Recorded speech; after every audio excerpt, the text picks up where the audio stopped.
Chapter 13. Final Episode. She came to in a room she'd seen before. Where am I? Aqua, you lost consciousness. Fortunately, Mickey found you and Ventus drifting in the lanes between and brought you back to me to receive proper care. The one speaking to her was Yen Sid. Oh, I'm in the mysterious tower. When she looked around her, Aqua saw Ven asleep against a wall, and Mickey beside him. Donald and Goofy were there too. Only one person was missing. Yen Sid apparently had surmised what she was thinking and said, I am sorry, but there was no sign of Terra. I see, she replied, her gaze falling. She then slowly approached the unconscious Ven and placed a hand on his shoulder.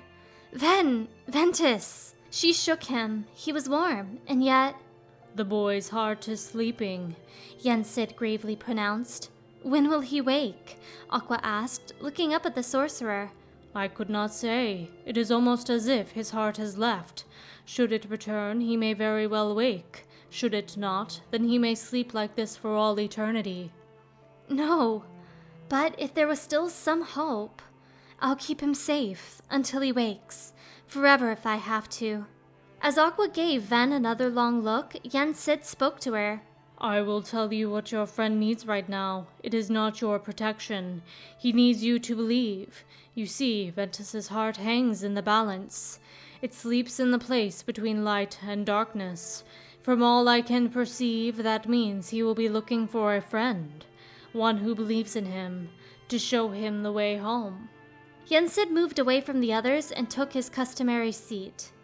Just as long as you love him, then Ventus will be able to find you when he wakes. He can follow that love back to where he belongs, the realm of light. Still seated, the sorcerer turned back toward Aqua and smiled. It brought a smile to Aqua's and Mickey's faces as well. There was still hope. Their bond would never be broken as long as she believed. Mickey also turned to Aqua and said, Don't worry, Aqua. I believe in Ven too. Gosh, he's been as good a friend to me as anybody. And if both you and me believe in him with all our hearts, then he'll have 2 lights to follow instead of 1. 3 lights. Terra, Aqua softly corrected. Mickey's expression grew a bit saddened. But Terra's gone. Maybe for good. Aqua shook her head quietly. No, I think I know how to find him. She pulled the wayfinder from her pocket and held it tightly. They would never be apart, no matter where they were. Because we're connected. I have to go, Aqua said as she gently considered the slumbering Ven. Go where? Mickey asked with concern. Somewhere Ven can sleep safely. Then I'll go looking for Terra. You should come to our world, suggested Donald, but she gave a quiet shake of her head. I'd hate to bring you trouble, but... Aqua smiled back at Goofy. You are wasting your breath, Donald, Goofy. Yen Sid chided the 2 of them. Nodding at the sorcerer, Aqua picked up Ven and carefully put him on her back. Aqua, never forget, we'll always be friends. Of course not. Thanks, Mickey. With a small bow to Yen Sid, she exited the room. I'm so worried, Goofy said with a sigh. It is all as it was guided. Yen Sid murmured, then gazed out the window at the twinkling stars in the sky. Aqua left the mysterious tower and looked up into space. She didn't have a particular destination in mind, but she couldn't stay here. Aqua didn't know if Xehanort and the masked boy, Vanitas, were truly gone, or if Terra was all right. Either way, she needed to get the sleeping Ven to someplace safe, then set out once more in search of Terra. At that moment, Ven stirred on her back. Ven? She couldn't sense any life from him, yet he gradually raised his right hand and reached out with it. And into it flashed a keyblade. The light from it formed a keyhole in the air. What could this be? The keyhole flared bright, then transformed into a gleaming door. All right. Aqua nodded and smiled. Ven was showing her the way. If that's where you want to go. Aqua slowly approached the door of light, one step at a time. She passed through it and gasped. In the world on the other side, nighttime had fallen. The earth was cracked, and the place was gloomy and dark, but it was familiar. Yes, it was the land of departure, her former training grounds. Aqua surveyed the utter transformation, then spied a now ownerless keyblade lying on the ground. It was the one Master Ericus had wielded with love and respect. Of course, I would never let that happen. I promise you I will bring Terra back, only this time you'll see that he has what it takes to be a master. Taking the Keyblade in hand, Aqua remembered the promise she had made to Master Ericus on the day she left. Terra would never succumb to darkness. She knew he was out there fighting it somewhere. She could feel it. Aqua. At that moment, she heard a voice from somewhere, from deep within her memory, the explanation of the land's hidden secret that she had learned just before her journey began. Now that you are a master, there is one secret in particular you must know. Should anything happen to me and you find the Legion of Darkness at your doorstep, I ask that you take my Keyblade and use it to lock this land away. Generations of Keyblade masters have been charged with keeping this land safe.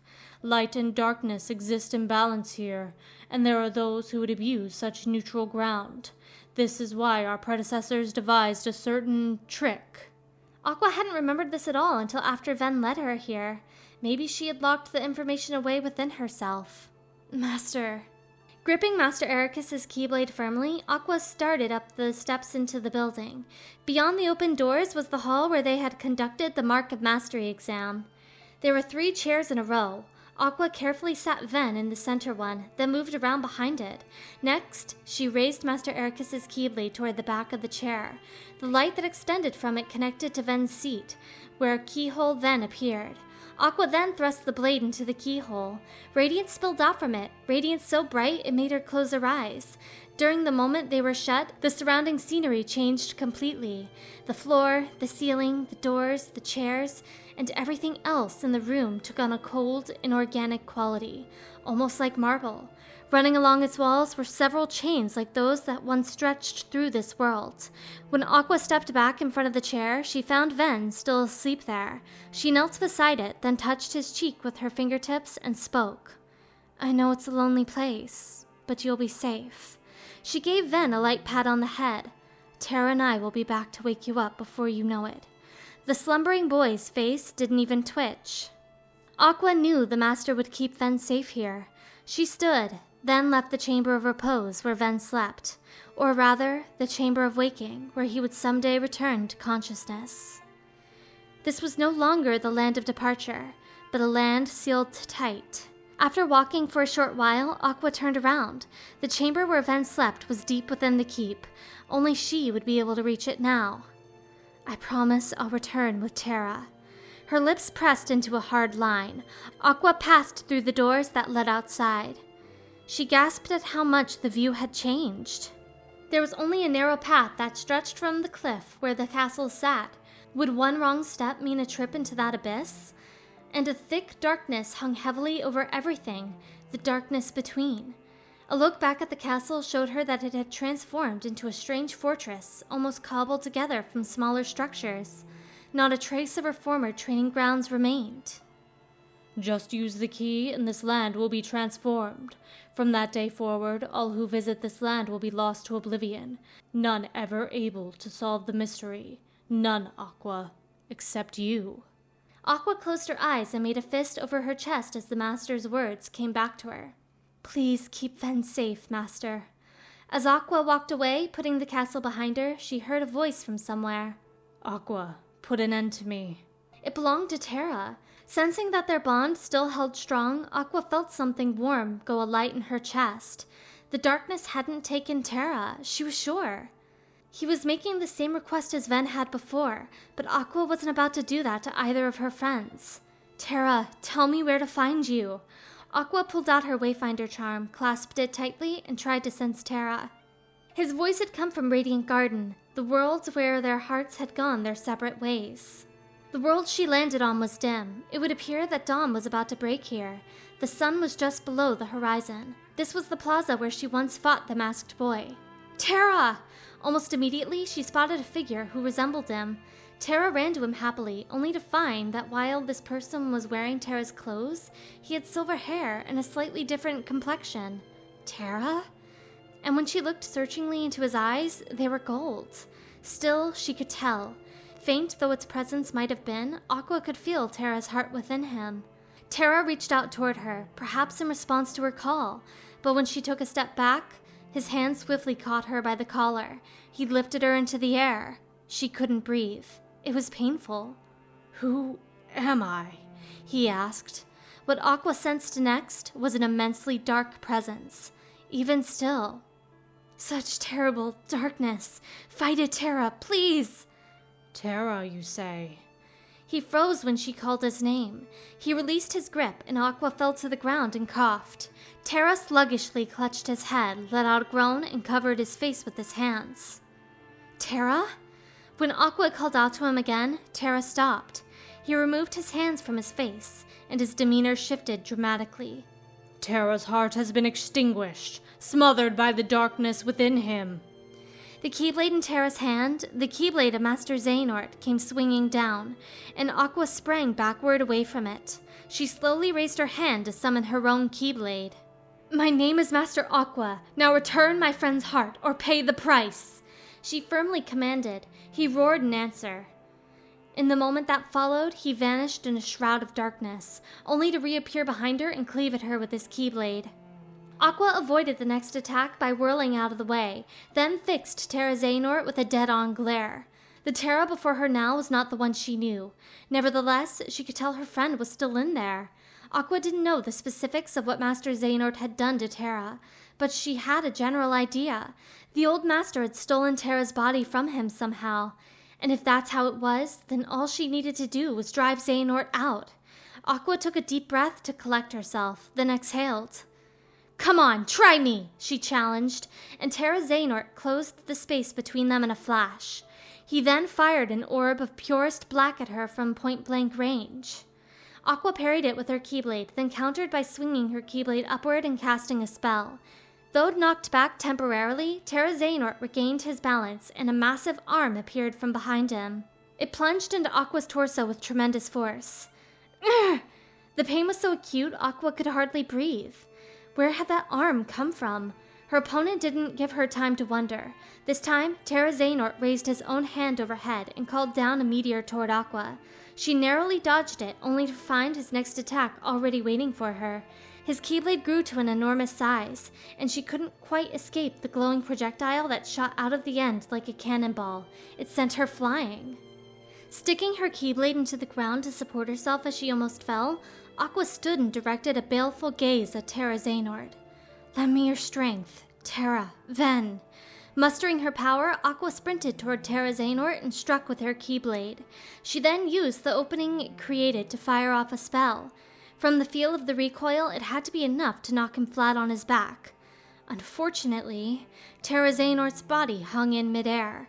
He then righted himself and stood as if nothing had happened. Staring angrily into empty space, he let out a roar, and with it a terrible abyssal shockwave rippled across the plaza. I will guide you into the depths of darkness. The cry was utterly unlike Terra's voice. A beast as black as pitch appeared behind Terra Xehanort. Terra! What am I doing? Who am I? Who am I fighting? Didn't I disappear? Who is this person I'm seeing? The one I'm fighting is Aqua. Give Terra back! Aqua cried, lashing out with her Keyblade. Some inky thing that wasn't him blocked her attack and knocked her away. Who am I? My name is Terra. Then who's the me fighting Aqua? Xehanort took over my body, I thought. I'm under Xehanort's control now. Which means Xehanort is using the body he stole from me to battle Aqua. But I'm watching it play out, so where am I? Why am I here watching my body hurt her? She's fighting with everything she has. For who? For me. What am I doing? I have to fight. I have to fight too. I have to save my friends too. Just at that moment, radiance engulfed the area. Aqua had her Keyblade at the ready beside him. Terra! Aqua! Aqua! Their combined power became a single heart of light that shot into the monster behind Terra Xehanort. The creature moaned and roared. I'm not totally his yet. I can still fight it. For my friends. She had seen Terra for a second in that realm bathed in light. Terra with dark hair and blue eyes. Not the Terra Xehanort before her with hair of silver and irises of gold and a monster hovering behind him. Aqua could sense Terra was right there with her. He was fighting alongside her. She knew it. She dropped to a knee and regarded Terra Xehanort. The beast that had been at his back just moments ago had vanished, and the shroud of darkness around his body was shrinking. Stop fighting back! Terra Xehanort said in a strained voice, then went still. Aqua was positive the one restraining him was Terra. "Terra, I know you're in there!" Terra Xehanort laboriously raised the keyblade he held, struggling with his own body. "This'll teach you! Get out of my heart!" He drove the keyblade into his own chest. "Terra!" As she cried his name, the keyblade that had pierced Terra fell to the ground. Now free, the monster that had been behind Terra Xehanort the whole time emerged from him. Aqua couldn't tell whose heart it was, or if it was a heart at all. Either way, she wanted to believe it wasn't Terra's. Terra's body remained in a heap on the ground, like a puppet had lost its strings. The creature transformed into pure darkness and melted away into the stone. And Terra's body was drawn into the darkness along with it. "Terra!" Aqua dove into the abyss after him. Inside was nothing but darkness of the blackest shade. Aqua swiftly donned her armor to avoid its influence, then went after Terra on her keyblade glider. "The darkness can't have you!" She pursued Terra through the seemingly endless depths, then seized his hand. Pulling him into her arms, she made to return to the surface, but the light was so far away, and the force dragging her down into the darkness was strong. "If I don't do something, we'll both be lost." Aqua removed her armor, then leaned Terra against its empty shell. A pit of darkness would try to claim the living, but its voracious power would be weaker on inanimate objects. It was possible that between the two, it would be Aqua who felt the pull of darkness more now that she had given up on returning to the realm of light. Her heart was still full of hope, though. After all, she would be able to save Terra. Aqua placed her keyblade in his hand. "I'm with you." She wanted to leave their ties to each other as strong as she could. If she did, someday those connections would help them all see each other again. Aqua then gave the order to her armor. "Go!" Thus commanded, the armor immediately ascended to the light. The last of her strength was spent, and the darkness pulled her body in. It was even swallowing her willpower, or so it felt. But she hadn't given up. "Then, I'm sorry. I might not make it back as soon as I thought. But I promise I'll be there, one day, to wake you up." Aqua's body descended and became a tiny glimmer of light in the darkness. There was no one there to see it. And then a star fell. Shooting stars weren't rare. You could see them every night. But for whatever reason, this one just felt the slightest bit strange. The two people Riku had met recently popped into his mind. Maybe they were somewhere out there in the sky, the guy and the lady from another world, and the one who left the island to travel the world so long ago. Another star fell. He'd be in big trouble if he didn't get home soon. He looked at the small island across the water. He could hear the waves. "Hey, I'm gonna head back." Riku got up from the sand and spoke to Sora, who was lying on the beach beside him. "Yeah, me too." Sora replied, clambering to his feet as well. When the two of them put the sea behind them and began strolling up the beach side by side, Riku noticed something. "Sora, what's wrong?" He stopped in his tracks to ask his friend. "Huh? You're..." A tear traced a path down Sora's cheek. This was the first time Riku had ever seen him cry. Sora looked down and placed his hands over each other on his chest. "That's weird. It's like something squeezing me inside." "Somebody up there must be sad." Riku sounded very sure, but Sora was confused. "Up where?" "They say every world is connected by one great big sky. So maybe there's somebody up there in all these worlds who's really hurting, and they're waiting for you to help them." The two of them stood beside each other as they lifted their gazes up to the starry sky again. Someone up there was in pain, no doubt about it. "Well, gee, do you think there's something I can do?" Sora asked hopefully. Riku pondered for a moment, then said, Maybe they just need you to open your heart and listen." I don't know, Riku. You say some pretty weird stuff sometimes, but I'll try it." Sora looked up at the stars and closed his eyes. Disney Town now returned to its former lively self. Even without the Unversed or Captain Dark, the races were on once again today.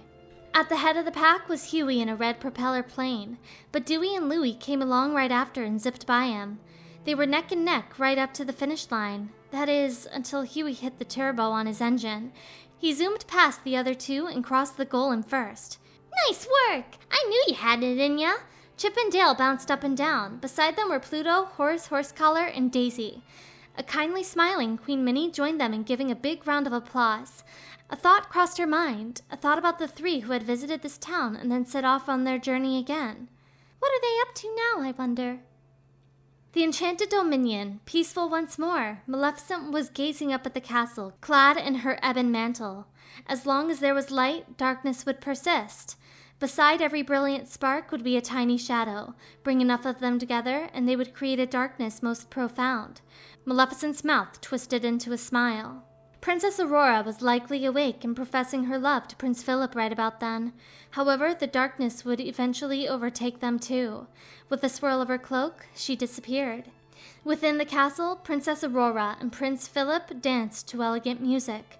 The three fairies, Flora, Fauna, and Merryweather, watched them happily. Oh dear, that dress won't do at all. Flora waved her wand and Aurora's dress became a lovely rose color. Don't you dare! Now it was Merryweather who gave a wave of her wand, and the princess's dress turned blue. Come on now, don't you think there's a better color? Then Fauna twirled her wand, making Aurora's dress green. Now it looks worse than the first one. Oh, you! What are you doing? There! With each wave of the fairies' wands, the hue of Princess Aurora's dress changed at a dizzying pace. The princess herself only smiled, brimming with happiness, and continued her dance with the prince. The castle of dreams, indeed full of dreams come true. Cinderella danced with her Prince Charming, and the overjoyed Grand Duke was moved to tears as he looked on. Good for you, Cinderella! Jacques, who had snuck into the castle, sniffled as he watched them in much the same manner. Cinderella was together with her prince, all thanks to Ven and Aqua. What were the two of them up to right about now? The fairy godmother appeared behind Jacques as he mused. Bibbidi-bobbidi-boo! When she intoned the magic words, shimmering fireworks appeared above Cinderella and the prince. Cinderella never stopped believing in her dreams, and this is her reward. The light shone upon Cinderella's beautiful smile in an especially enchanting way. The dwarf woodlands bustling with activity. The 7 dwarfs sang as they marched. There was Doc and Grumpy, then Happy, Sleepy, Bashful, Sneezy, and trailing a bit behind the others, Dopey. Each one was holding something. All right, men, let's go! At Doc's call, the dwarfs all ran at once to Snow White and the prince ahead of them. But, as he always did, Dopey tripped. Watch where you're going! Grumpy barked angrily. Worried, Snow White extended a hand to help Dopey unsteadily to his feet. But this was all part of the usual routine. The 7 dwarfs gathered around Snow White and the prince, peering up at them expectantly. What's gotten into you all? No sooner had she asked than each of the 7 flung their hands into the air. The beautifully colored leaves they had collected fluttered around Snow White and her prince in celebration. Small birds twittered together in song. My, they're ever so lovely! Thank you, everyone, said Snow White, gently leaning into her prince. Radiant garden, full of light. Dylan, the imposing guard, picked up a pair of suspicious young intruders and ejected them from the gate. Ow, cut it out! Shouted Lee, the one with red hair. You should be grateful I only tossed you out, Dylan stated, at which Alias nodded silently behind him. Let's go, Lee. The blue-haired boy, Isa said quietly. He stood up and brushed the dust from his pants. What's with those guys? I don't want any more trouble, Isa urged. Lee also climbed to his feet, albeit with some resignation. There'll always be another chance, Isa reminded him softly as they walked away. Lee followed after. We were so close, he complained as they reached the residential area. Beside the small shop run by Moogles, an unusual-looking elderly gent, Scrooge, was touting his wares with some blue ice cream in hand.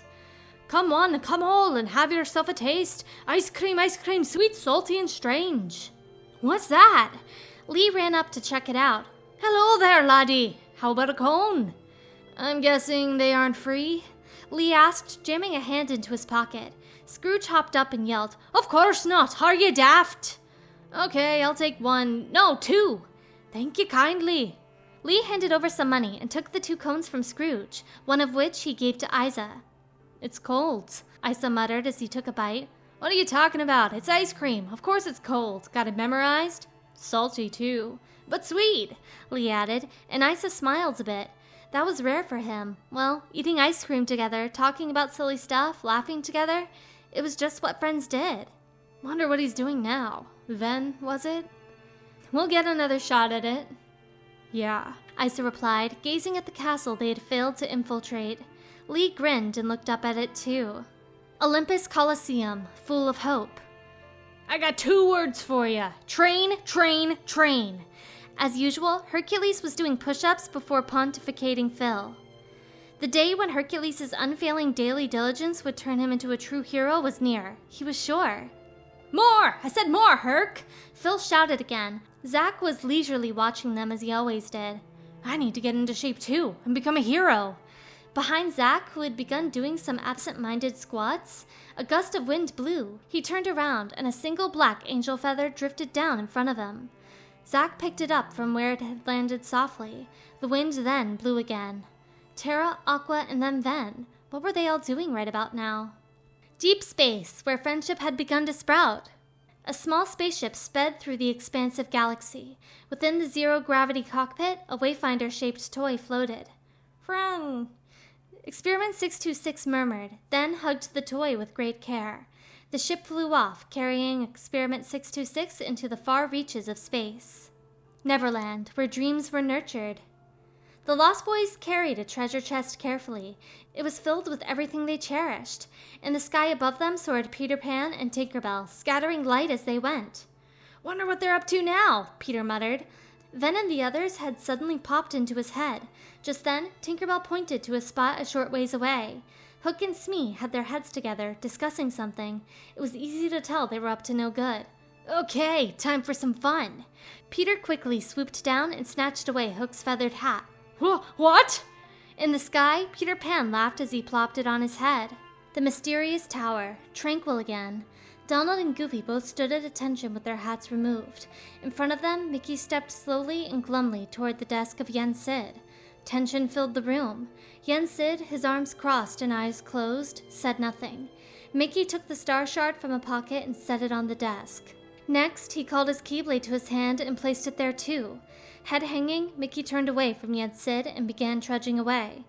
All was quiet, until the taciturn Yen Sid opened his eyes and rose to his feet. The sorcerer took the relinquished Keyblade. Mickey observed Yen Sid. The sorcerer held out the Keyblade to the king. When Mickey stared at him in confusion, Yen Sid responded with a deep nod. Smiling, Mickey accepted the Keyblade. Donald and Goofy shared a happy glance. Welcoming the start of another journey someday, Mickey once again raised his Keyblade aloft. Back to Radiant Garden. Kairi was picking flowers in a field by a fountain. She turned around, thinking she'd suddenly heard someone speak to her. "Did someone call me?" Kairi lifted her eyes. The skies of Radiant Garden were colored with the pale purple before a sunset. Around her neck was the pendant Aqua had enchanted, full of magic that would one day light her way. And then, what happened to me? I'm asleep. This is someone's heart, so warm and familiar. "Hey, can you hear me?" The boy, Sora, asked Ven's small light that drifted down from the sky. "I heard your voice. It cut through the darkness around me. All alone, I followed the sound into the sea of light and found myself here with you." Ven answered as he floated into the palm of Sora's small hand. "Yeah." Slightly relieved, Ven continued. "You gave me something back when I needed it most. A second chance." "I did?" Sora said. "Yeah, I remembered now. I borrowed your heart, and it brought me back to the realm of light. Our meeting was chance, but the connections between all the worlds turned it into fate. But now I have to go back to sleep again. I'll go to sleep so I can awaken someday." "Are you sad?" Ven found Sora's question difficult to answer. "Am I sad? Would you mind if I stayed here with you?" he asked in response. "Sure, if it'll make you feel better," Sora replied. "Thanks." Enfolded in those small hands, Ven returned quietly to Sora's heart. One day, he would awaken. The sky was full of stars. As Sora opened his eyes, Riku asked, "Well?" "You know, I think it worked," Sora said with a smile. "Oh, good," Riku replied, then looked at the stars up above. "Thinking of you wherever you are." Sora also turned his attention to the night sky above him. 3 stars were twinkling especially bright. And beyond the same sea, standing on the same land, these 2 heroes would one day save the world gazed at the same sky.